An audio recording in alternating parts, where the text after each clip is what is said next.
Hello hi hi hi. ఏంటోనండి జీవితం. ఇంట్లో పిల్లలు హస్బెండ్ ఇంట్లో ఉన్నారంటే ఏదో ఒకటి చెయ్యి, ఏదో ఒకటి చేసి పెట్టచ్చు కదా అంటారు.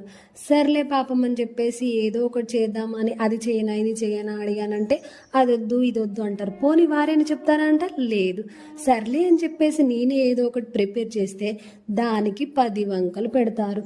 ఆ 10 వంకలు పెట్టేసి మరి ఊరుకుంటారా?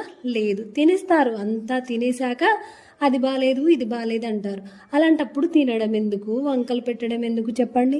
మీ ఇంట్లో కూడా ఇలానే చేస్తారా మీ పిల్లలు హస్బెండ్?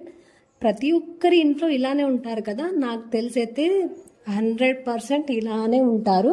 అలా అని చెప్పేసి తినకుండా ఉంటారా? ఉండరు, తింటారు. కమ్మగా చేసిందంతా అయిపోయేదాకా తింటారు. దానికి పైనుండి 10 వంకలు పెడతా ఉంటారు కదా. మరి మన వీడియో ఎలా ఉంది, నచ్చిందా? లైక్ చేయండి మరి. Bye bye.